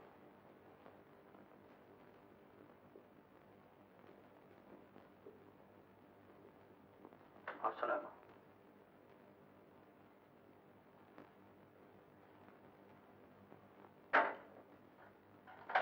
الراجل كان مسهل في الاول وبعدين غير فكره. يا باي راجل دماغه ناشفه. انا قلت لك من الاول يا خليل مالك ومال النسب دي. جرب يا ولدي بتعمل ايه؟ عايز الراجل يشوفك وانت بتبحلق كده. يعني عرفان واخت صاحبتك الروح بالروح. شفتي كم نوبه؟ هتخلص من وراي. ضيعت شيبتي، حطيت دمي في الواحد. وانا اللي ما كنتش هخليك طلب تخلي سمعتي مطغى في حلاك الناس. كفايه يا معلم. مش مستعجل عنك تتجوز. مش انت تحصلي عليا وتجيب لي خيره بيدي. مش انت. طيب يا مين يا جميله بنت حليمه؟ ما انت خارجه من الدار واسع مش مدرسه كمان.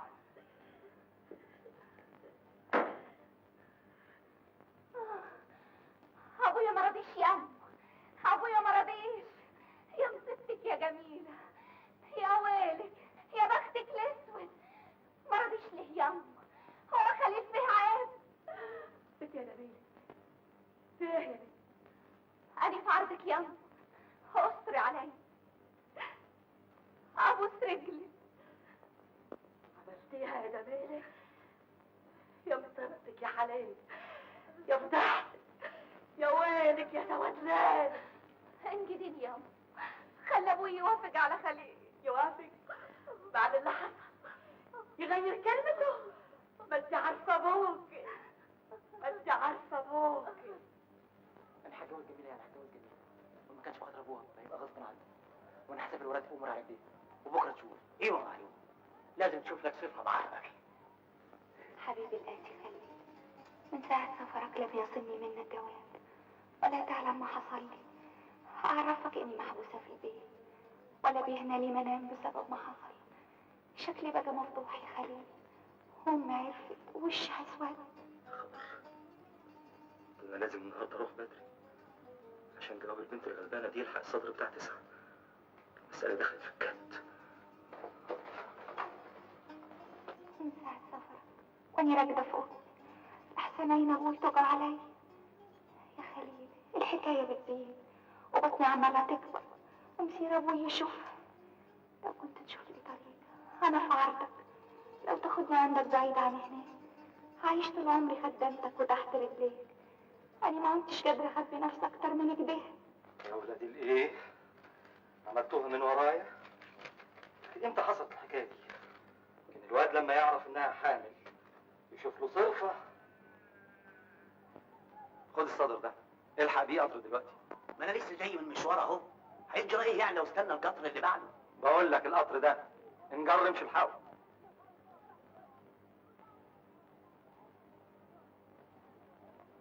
كويس، الجواب هيلحق القطر. لو سيسفت ده ما ركنش في حته.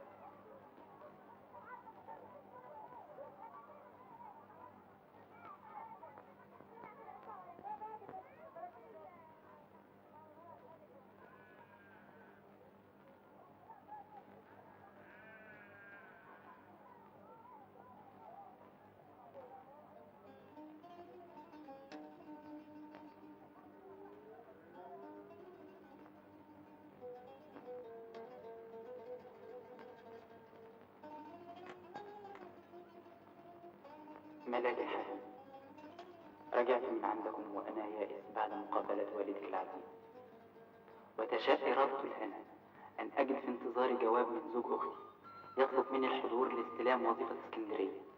فرحت بها كثيرا وأسرعت بتسليم عهدتي في مصر. لهذا السبب تأخرت في الكتابة إليك، فأنا لا يمكن يا حبيبتي أن يشغلني عنك شيء. إني أكتب لك هذا الجواب من الإسكندرية بعد أن تسلمت وظيفتي الجديدة. أرجوك يا حبيبتي أن تكتبي لي من الآن فصاعدا على عنوان القديم في اسكندرية بنت عرفات. يعني الواد مش في مصر دلوقتي؟ طب والجواب اللي لسه البنت بعتاه؟ أما بخصوص الخطوبة فأعرفك أني سافرت من عندكم وأنا مصمم على الجواز أكثر، فلا يمكن أن أتصور أننا نعيش بدون بعض. وأحب أن أعرفك أني أبحث الآن عن شقة صغيرة تناسبني، وسوف أكتب لك بما استقر رأيي عليه. فلو فضل السيد والدك على عناده فسوف أرسل لك في بحر أيام لتحضري هنا ونتزوج. فإذا كان هذا الجواب يوافقك أرجو أن تقولي لي هذا في جواب. وفي الختام ألف قبلة من المخلص لك على الدوام، خليل سعد. لا حول ولا قوة إلا بالله. القلوب عند بعضها زي ما يكون الواحد حاسس باللي هي فيه.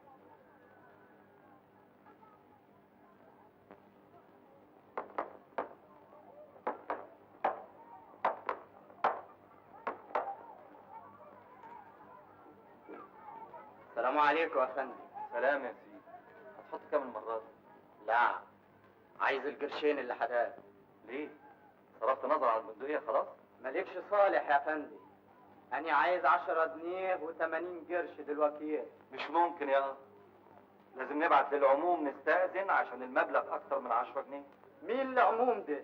العموم يعني البوسطة العمومية في مصر يا بني آدم. أنا ماليش صالح بالعموم. أنا أعطيك أنت الفلوس يدا بيد. فتحي عليه. وبعدين بقى؟ السلام عليكم يا ناظر البسطة. سلام يا سيدي. أنا عاوزك بكلمتين. ما تقول يا سيدي وخلصت. العمدة هيسألك متى هتفضيله البيت. تاني البيت البيت البيت. ما كفايه وجع دماغ بقى. طب والله العظيم 3 يا سيدي. واللي خلقك وخلق العمدة بتاعك وخلقهم النحس دي، ما انا سايب البيت ده الا بمزاجي. فهمت بقى؟ وتاني مرة مش عايز اشوفك هنا. وبلغ الكلام ده للعمدة بتاعك وتفضل غور من قدامي بقى. ليه يا ناظر البسطة؟ أنا غور. والله طيب يا عباس افندي. يا شيخ الغفر، ما تشوف لنا صرفة في الدور دي. وانت كمان يلا غور من هنا. أنا ماليش صالح، وسيدي عبد الرحيم لا شكيك لي العمدة. يا شيخ الغفر استني، أنا رايح مع ابن العمدة. يا بي أعوذ بالله. ايه ده؟ أنا قلبي كان حاسس إن اليوم ده نحس من أوله. طب والعمل إيه دلوقتي؟ هو ده جواب محكوم عليه بالإعدام. لا يمكن أسلمه وهو مختوم بالشكل ده.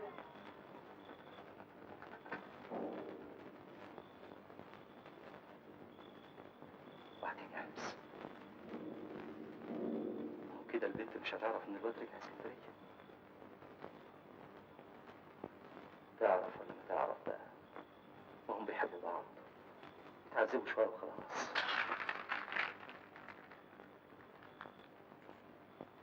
لكن البنت حامل.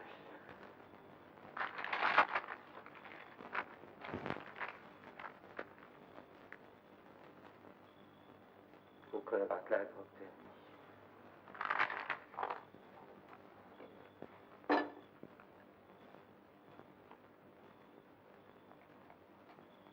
مؤكد هبعت لها جواب تاني.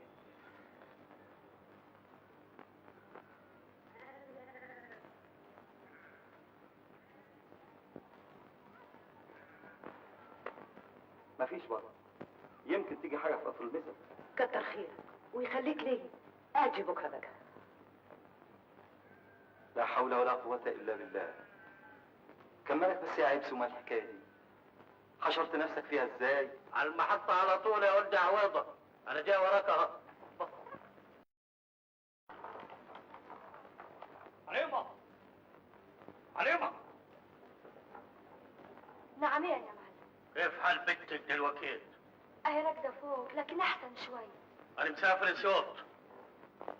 لو خطت برا البيت خطوة واحدة هقطع قبلك ودبرها. عقول يا معلم، الناس خليل شاب مستوظف مليح وابن ناس برضك واحسن من غيره. مش عايز أسمع السيرة دي تاني.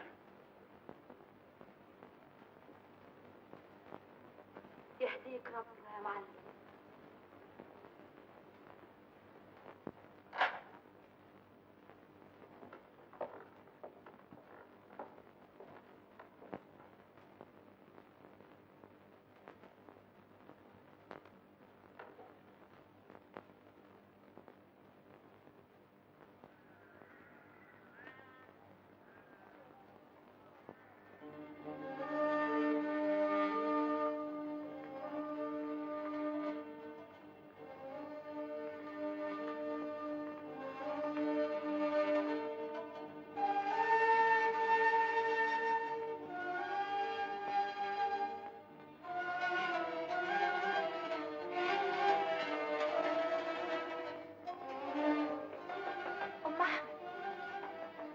ام احمد. مين؟ مين؟ انا جميله. جميلة؟ اهلا وسهلا. اهلا وسهلا، اتفضل. اهلا وسهلا يا خطوة عزيز. اقعد يا جميل. ما تاخذنيش، البيت مكركب، اصل مسافرة بكرة وهغيب شوية. هتغيبي؟ مش كتير جو. عقبالك كده لما افرح بيك انت وسي خليل. عندي فرح بنت عمدة الدلاجل. هقعد حداهم جمعة كتب الكتاب. ايوه بالحال، انت مشغولة على الجوابات. والنبي يا جميلة ما خليت يوم الا ما رحت فيه البوسطة. بصراحة بس ما تزعليش، اني هقول لك عشان تشوفي صالحك. اني خايفة يكون خد على خاطره من مقابلة ابوكي. ومن يومها ما بعتش ولا جواب. جميلة، انت بتعيطي؟ هو حصل حاجة بينكم يا بنت؟ بقى الحكاية كده؟ ما قلتليش ليه من زمان؟ يا قلبك يا قادرة. أنا في عرضك يا ام احمد، تقولي لي اعمل ايه في وقت دي؟ ما تعيش الهم. انا هغيب في الفرح جمعة زي ما قلت لك، واول ما ارجع من المشيئة كده اخلصك من اللي انت فيه.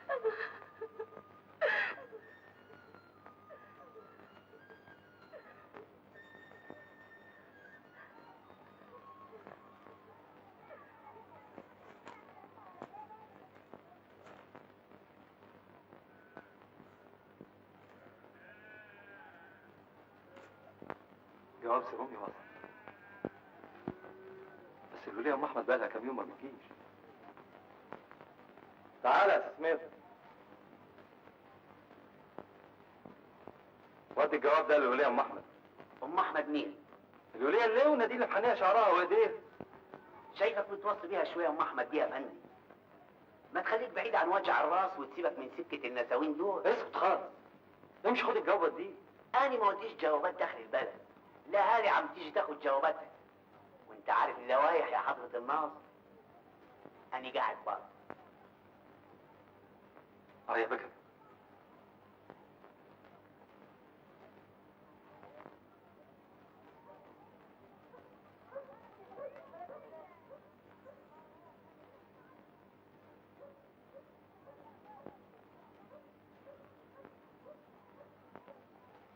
أعرفك يا حبيبتي القاسية علي جدا أني وجدت شقة على البحر، والمنظر من الشباك في غاية الروعة. منتظر منك جواب بفروغ الصبر لأعرف موعد حضورك. أم يا ترى حصلت حاجة غيرت فكرك فانقطعت جواباتك؟ لهذا تجدينني في غاية الحيرة.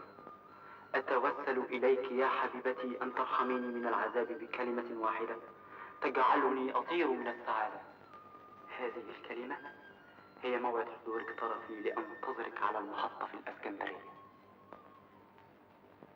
حلو. أظن الجواب ده البنت تقدر تفهم منه إنه رجع اسكندرية. بس فين الولية أم أحمد؟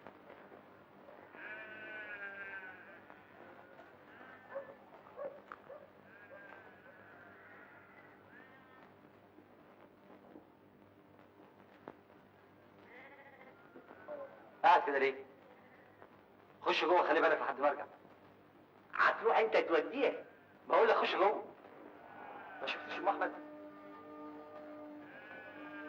ما تعرفش ام احمد ساكنه فين؟ اوه،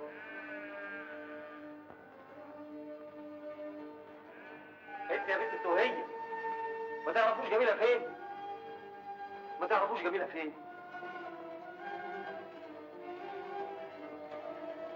يا ترى انت فين دلوقتي؟ اللي ما انا عارف لك مكان. لا. هات ورقه وتعالى يا شيخ الغفر. وانت يا تسوقي، خد غفريني معاك وروح اجمع لي محروسه بنت الشيخ مبارك وفرحانه بنت المعلم رضوان، هي والبنات اللي كانوا معاهم. ما تيجي يا شيخ الغفر. روح مع تسوقي هيدلك.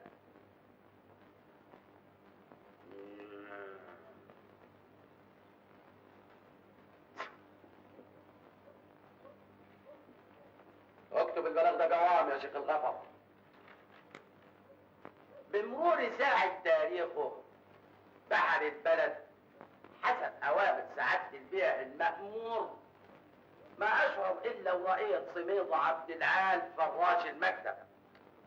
فما كان منه إلا إنه أبلغني إن ان حضرة ناظر البسطة عباس افندي حسين اتهجم على البنت محروسة بنت الشيخ مبارك حال تكونها رايحة تشتري متر جاهز، وان المذكور اعلاه اتهجم على البنت فرحانة بنت المعلم رضوان بعد صلاة العصر فانسرعت منه وجريت، لا سيما انه كان في الطريق العمومي.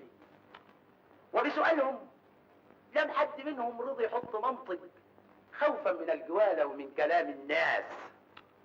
والجميع مرسلين للمركز افندي وعمدتكم النحلة عبد السميع افندي وهداني. هات يا اخويا اما ابصم لك. ايه انا اتهجمت عليك يا بنت؟ اتكلمي اتكلمي كمان. انا هتجنن والله يا حسن افندي ما اعرفهم ولا اعرف شكلهم ولا اسمهم حتى. كل ده يعملوا فيا عشان خاطر يطلعني من البيت؟ ايه ده يا عباس افندي؟ هدي نفسك. قوم يا بنت، ابوك ده.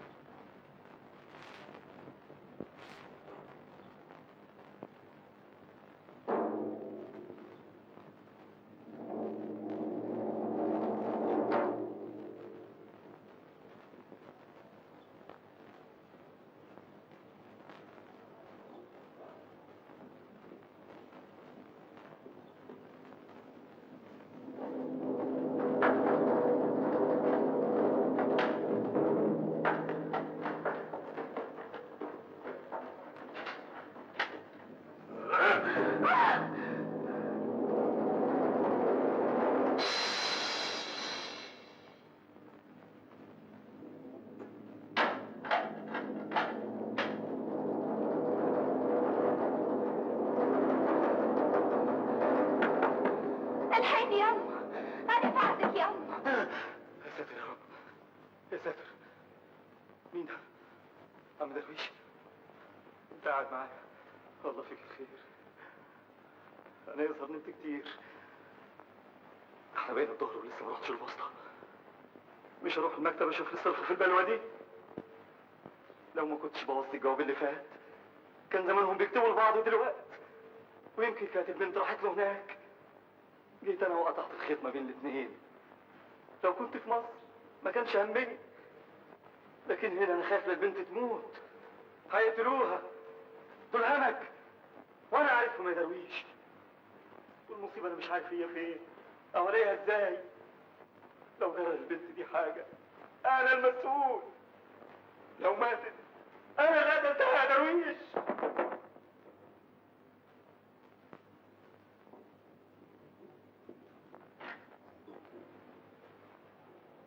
اعمل معروف يا معلم، اعمل معروف ابوس رجلك. سمين سمين.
مملكتان مملكتان مملكتان مملكتان مملكتان مملكتان